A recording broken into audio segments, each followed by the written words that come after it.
Okay, I'm Jerry Coleman. I was born in 1932, January the 10th, and I'm coming up on 90 years old. I was raised on a ranch in Reedley, California, and we farmed up to 200 acres. I went through high school and graduated, and 4 months after that, I was gone for 4 years during the Korean War. And I was a crew chief, and we flew in the right seat with the student pilots when they soloed. Got a lot of flying time, and then I retired or got out of the service after four. Came back to the ranches, and 3 or 4 nights after I was home, it was January, and there was a basketball game on. And a couple of my buddies came by the ranch and said, "Jerry, let's go to the basketball game." And I said, "Fine." It's a junior college game. And after the game, there was a dance. And they wanted to go to this dance, and I said, "No, let's go to the beer club. I'll buy you a beer. Let's talk about old times and stuff." So I had to go to the dance. I went to the dance, sat down, and there was this good-looking blonde girl sitting across from me, and I thought, "Oh, she's probably waiting for her boyfriend and all those basketball players to come by and pick her up." And it didn't happen. So I said, "Well, the heck with it." So I went over and I said, "Pardon me," I said, "if your dance card isn't full, would you dance with me?" And she says, "You're in luck." So we danced, and that was 63 years later. She finally passed, but we had a wonderful time. And during that time, we couldn't have any children of our own. And so Margie says, "Let's adopt and start our family that way." And that's where Daryl came into our life.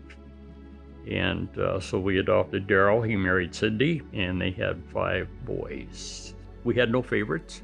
We loved all the boys. But Mikey just captured my wife's heart. I don't know. Every time Mikey'd get in trouble or some little issue, he'd come running to Margie. And he was just such a sweetheart of a kid. Never asked for anything. We would always buy the boys school clothes. That was a big deal for them growing up. And they'd wait for the summertime, going back to school, we'd buy them clothes. And Michael would go into Ross's or any clothing store, and he'd just load up his shopping cart. And I told Margie, I said, "We're going to have to call the bank because he's buying so darn many clothes. I don't know if we can afford this." And so he'd go in and try on what he wanted, and he'd bring back usually 3, maybe 4 things, and that would be it. But he'd be there for an hour trying on 3 pairs of Levi's. Drive all his brothers crazy. But he just, he says, "Grandpa, can I have $5, or can I borrow the car? He never asked that. Never. Cindy never, his mom never told him to do his schoolwork. Never said, "Clean up after yourself." He did it all the time. Just a marvelous kid. Straight A student in school, great athlete, played Little League baseball, very good at baseball, and then got into water polo, played 4 years, and then on the swim team. And but with Mikey, he was just a joy to be with. The last time him and I really spent a couple of days, just him and I, we went to the cabin, and he called me up and says, "Papa, would you like to go to the cabin?" I says, "Yeah, when?" He says, "How about 5 o'clock today?" And I said, "Oh, it's 2." I says, "Okay." And so I picked him up, went to the cabin, and spent 2 nights, had a wonderful talk. And this was about 2 months after his grandmother died. Margie died in July, and Michael died the same year in January the 1st. But we just had a great chat. Went by the funeral, by the cemetery, and visited the grave. And I had some flowers with me, and I was trying to arrange these flowers to look good on Margie's grave. And Mikey says, "Papa, let me help you here." So he took 1 rose and put it right up by her name, and that was it. And I'm trying to put a half a dozen roses around to make it look good. He just put 1 rose there, and he says, "That looks good." And it was. So we had a good cry and said our prayers and came home.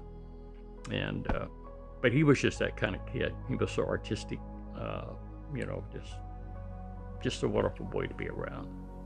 Well, you always say if you'd have been maybe more observant of something that was going on, And I think all parents that have to deal with this,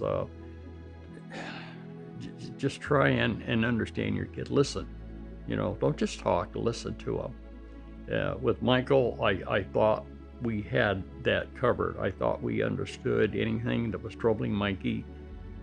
We would understand. We couldn't figure it out, and to this day, we can't figure it out. We don't know why. I wish we did. If we'd have known the why, we could have got involved more, got him some help, but we just didn't know. And I think all parents just ask questions. How is your life? But anything we can do, or I could do to prevent suicide, gosh knows, I wish I could do it. And I've seen suicides before with people I knew, as drugs, perhaps, broken marriage, financial collapse, health. But those things, you can see it, as sad as it is.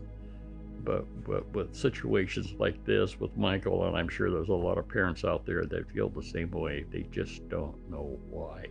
And that's what hurts, because you just feel like if we'd have known, we could have done something. And Mikey's friends feel the same way. I've talked to a number of his real good friends. They had no clue. No clue. As a grandparent, it was just devastating. I handled my wife's death. It was hard, but when Michael took his life, I just said, I need help. And so I called hospice. And I went to the hospice groups, and there was about 13 ladies when I walked in, and one guy, me. And so I went there for 10 months, and they really helped me an awful lot. I needed some support, make great friends, and we get together and play cards once a week, and we'll go out and just have our own, maybe come over here for dinner, or I'll go over there for dinner. And that has given me enough of a get up and go for it that I can be happy.